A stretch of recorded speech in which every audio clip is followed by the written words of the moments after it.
Assalamualaikum, Mumtaz बात कर रहा हूँ. वालेकुम सलाम मुमताज भाई. Well, I have a question.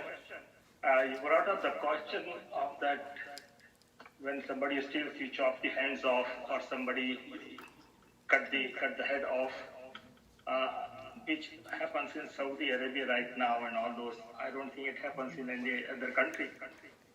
But this thing, to your knowledge or whatever anything did happen about cutting the hands or the chopping the head during the life of Prophet Muhammad? I don't think it ever happened. Well, He cutting. never allowed. Okay. Correct me if I'm wrong. Yes, sir. Actually, there is a story about. I did not read directly that whose hand was cut in, but I think it has been judged, and a person was punished by stealing. When there's a very lot of conditions before we do that. First of all, to understand, if a person have a 2 times meal, and he steals, is and hungry for a few days and steals, is not to be chopped head. Actually, a case came to Prophet.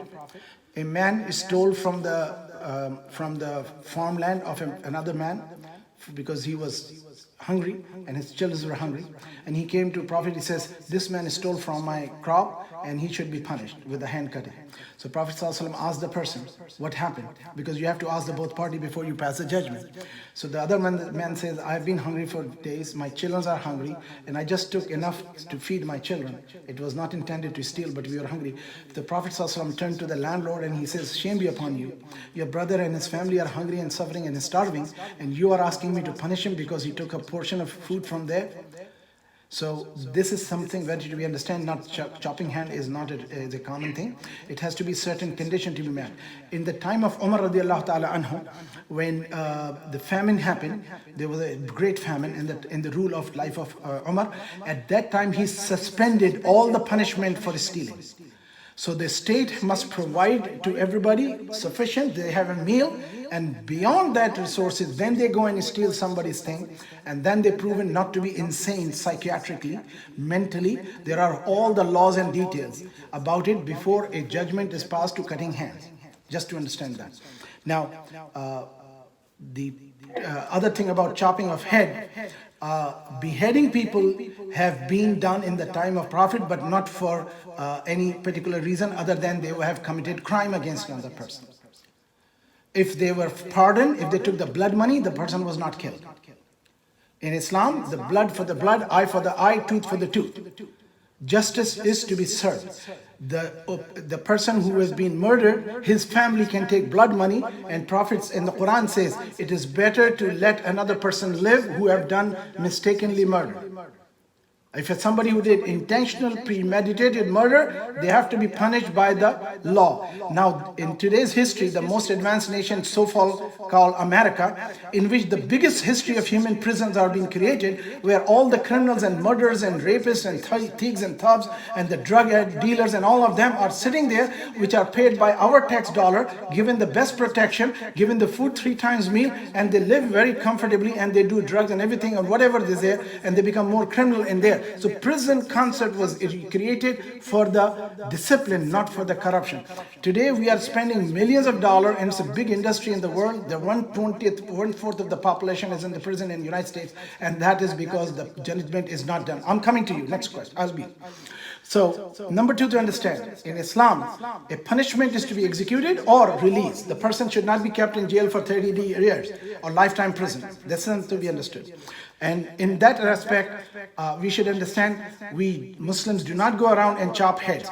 In Saudi Arabia, what they are doing, actually in Iran also they do, in Afghanistan they have done, in other countries they have done, that either killing people or shooting them down, or in rogue state, like when there were people who have in the, the Taliban in Pakistan have done that. They have killed Pakistani soldiers by cutting their head off and whatnot.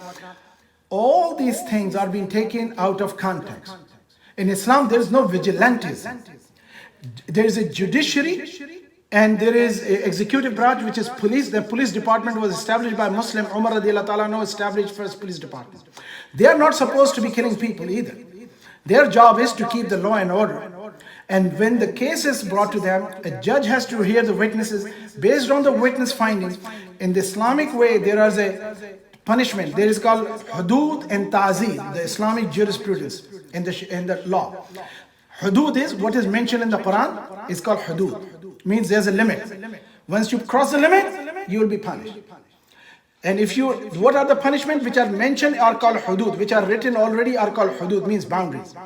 Ta'zir is a punishment which is not mentioned in the Quran, not written in the book of Hadith, is not known in the life of Prophet. So that is the judge's call when he call a punishment. What is the ta'zir punishment limit? It is 10 slashes to 20 lashes, no more than 40 lashes. So understand that. Giving punishment, there was a couple of Sahabis, a woman and a man, who committed extramarital sexual act, and they were stoned to death. And inshallah, when it will come to that, I will discuss that, not to take the time from the people. Yes, Sabah, just before I ask, Mumtaz Bhai, did I answer your concern or did I not answer your concern? No, you didn't answer some of that which was correct. I have a follow-up question, but if you want, you can let Sabah go first and then I'll have a follow-up. Sure. Yes. Sabah, go ahead. So I have a question because you spoke at length about respecting the daughters and the women in Islamic culture.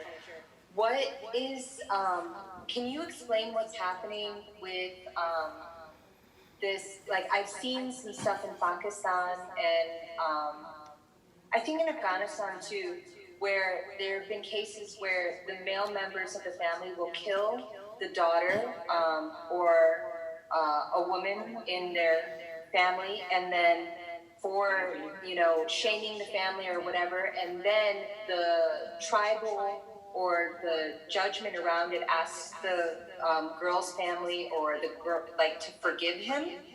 Okay, you're talking about honor killing. You're talking about honor killing.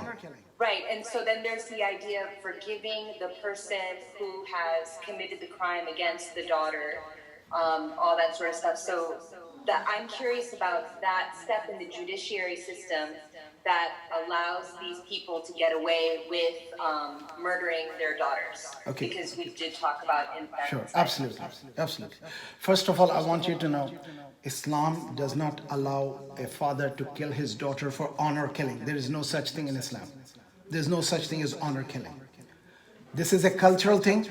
If you do not know, I want you to also know Arab Christian, Armenian, Jewish, Hindus, none of these religions allow their women to be married out of their faith. And they also commit honor killing. It's a culture. Arab Christians do that. This is very sad that they want to dishonor Islam and they want to malign Islam. So they always bring Muslim doing this. But they don't talk about, did you ever hear that in Torah the punishment of a fornication is to be stoned to death? It is their punishment, but they don't talk. You know how much punishment is? If a woman is not found to be virgin at the time of her marriage, is to be stoned to death.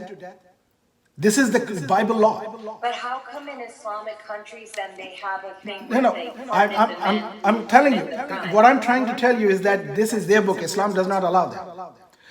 What is happening in Pakistan, what is happening in Afghanistan, or any other Muslim country for that matter, there is 1.2 billion Muslim. How many women are being killed, first of all? So anybody who did kill his daughter, whoever killed his son-in-law, it's a tribal thing, as the Arab used to do before Islam. That's called ignorant jahiliyyah, that they would kill somebody because they married outside their preference. You just don't bless the child. You just do not. And when the daughter is being killed for just marrying somebody she likes, Prophet ﷺ, case came to him. A young woman was married to an old man, and she did not want to marry him. She came and complained to Prophet that my parents did this to me.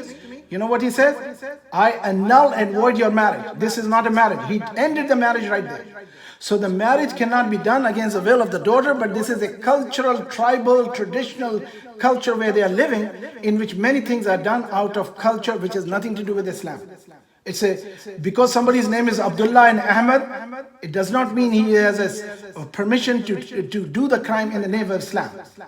If you ask any Islamic jurist, It is not. Now, what they are highlighting and mentioning, Afghan culture has been there for more than 7 or 10,000 years.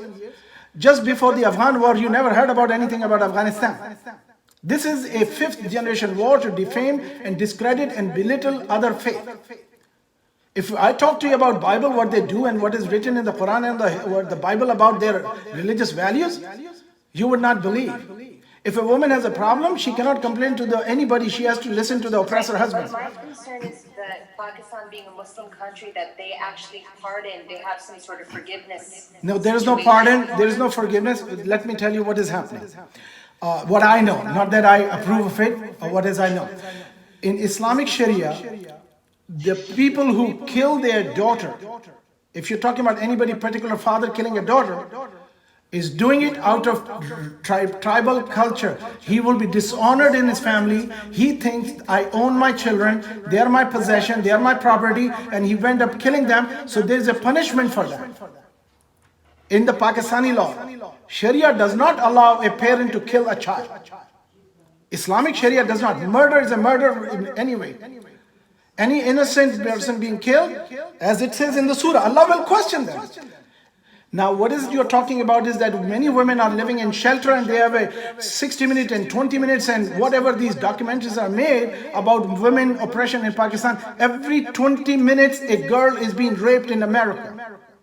So that's never been talked about. But whatever talking about is Pakistani, what is happening is when the women run away from home because they wanted to be married outside the wedding they wanted to be, or if they are being accused by their husband of being cheating on them, or they have been divorced and the family refused to take them, these girls are kept in a place because there is nowhere they can go. There is no life, there is no job, there is no protection. People will come and kill them.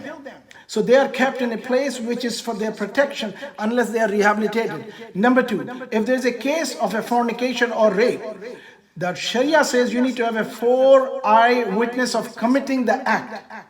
Committing the act, not just talking about it. Seeing a person doing a sexual intercourse have to be 4 witnesses. If there are no 4 witnesses, the accuser will be given 80 lashes and will be never taken for the testimony. So the women, when they're being raped, there's no witness. And the family does not want to keep them.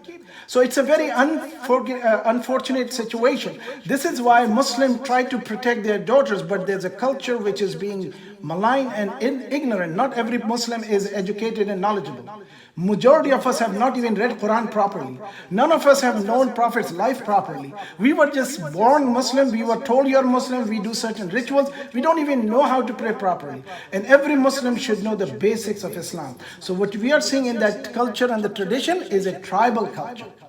The father will have his honor of his turban will be lost if his daughter married to a person of not of his preference. So this is ignorant, jahiliyyah, what we call in Islam, ignorance. So for us, this is to be understood. What they are showing about Pakistan, Pakistan is not a model of Islamic culture. It is not. It is a Indian Muslims who wanted to have a better, different country. They divided from India, or not India, they divided in subcontinent to make it 2 countries, which now become 3 countries, which has nothing to do with the purity of Islam or a real and practice Islam. There are laws which are made by the Sharia law, but they are not being implemented. What they do is when the Sharia law give a verdict, they go to the regular court and they get it overturned on that verdict. So this is kind of and Saudi is a kingdom. If you speak against king, you get beheaded. They killed many people beheading because they spoke against the king. Actually, it is a law today. If you go to any of the Gulf countries, by the way, it happened to me and I want you to know. I was in Dubai and it was a transit time and it was very difficult time to get my connection flight. They were not helping. So there was an Indian guy was sitting behind the counter. All the Indians and Pakistanis working there. So I said, what kind of system is this? I cannot find my connecting flight. I have to go to the Umrah and I might miss the flight.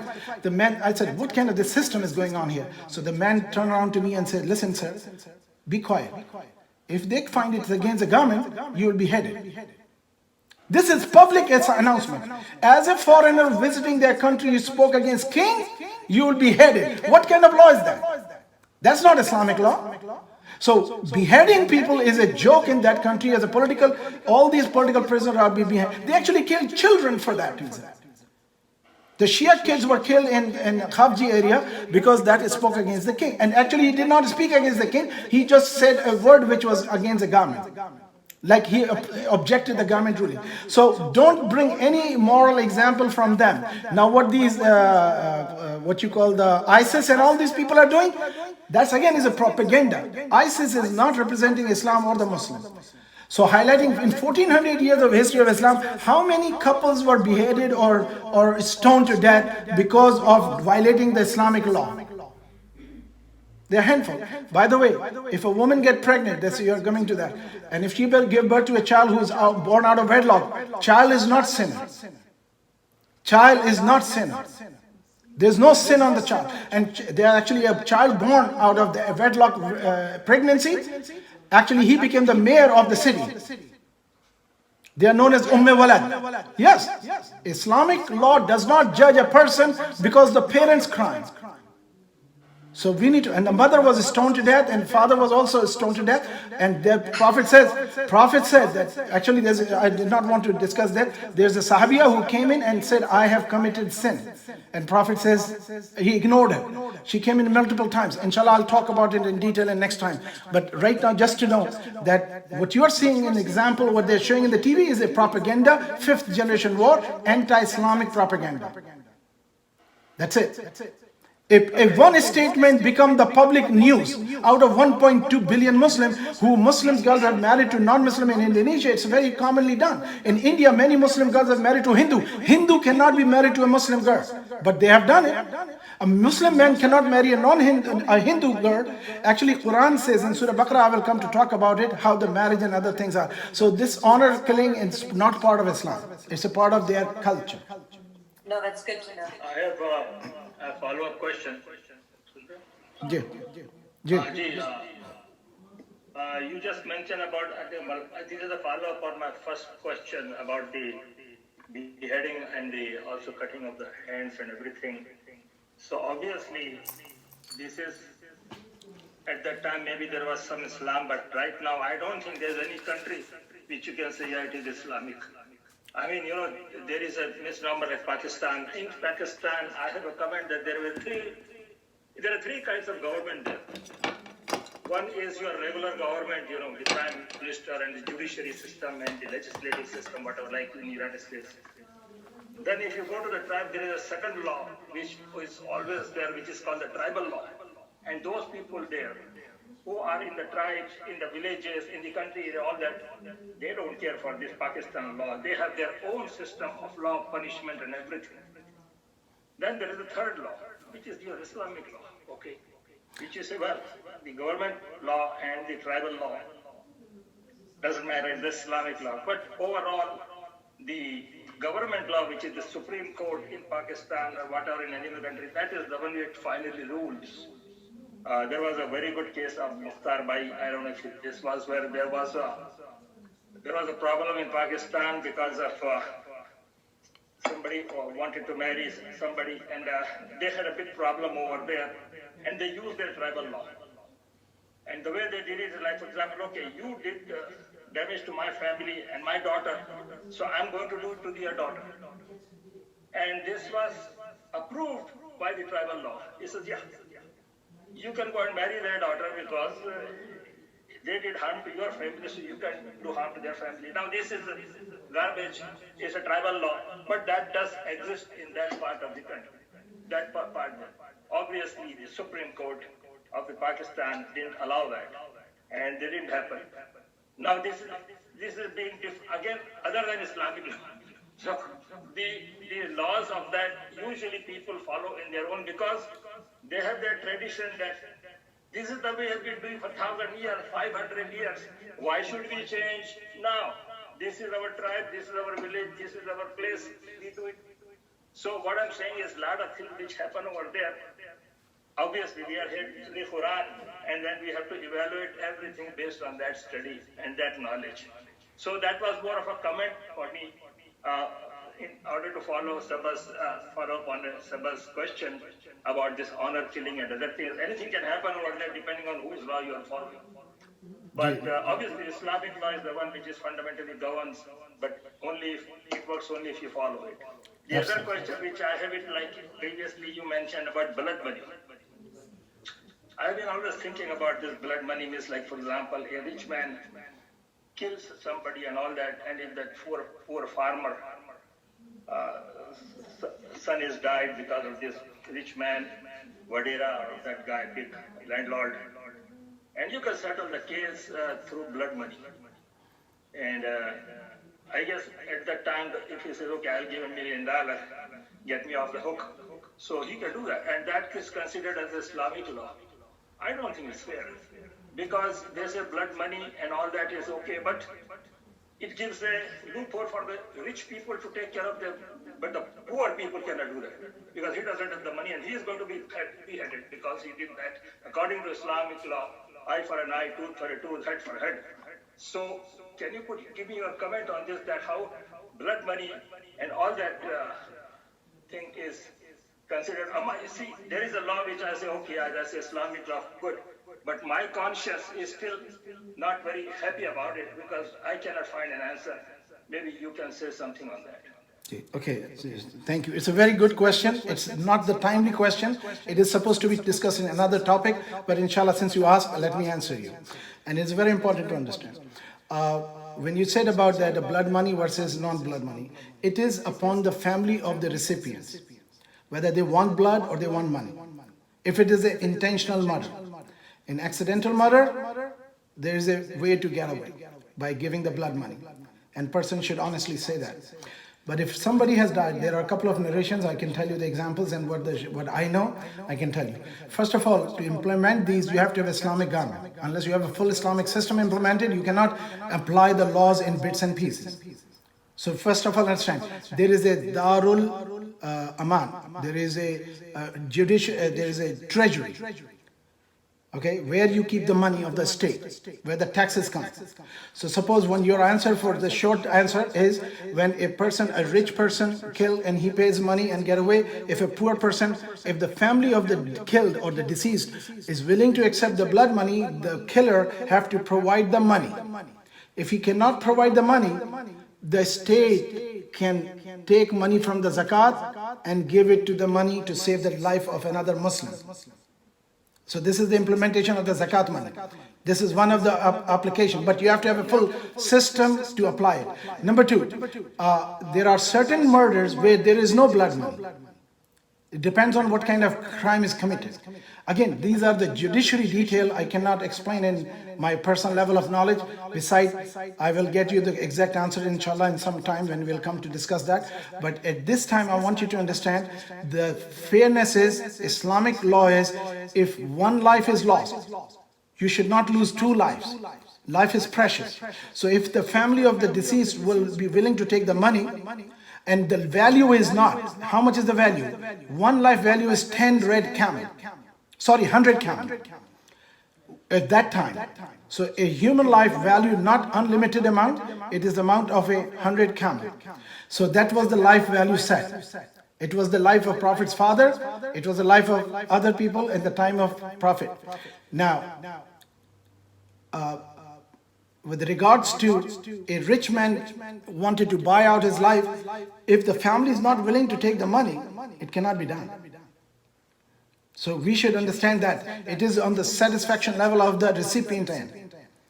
Not yeah, that's okay, but what I'm trying to say is, in a nutshell, so the way I understand it, what you're saying is only for the accidental money, accidental murder, this possibility is there, but when there is an intentional blood murder, then the blood money doesn't apply. A premeditated murder is not an excusable crime. That's what I understand. This is my understanding. There may be certain situations. These are the general understanding. Let me give you the example. When Umar radiallahu anhu was stabbed by a Persian Zoroastrian man named Abu Lulu.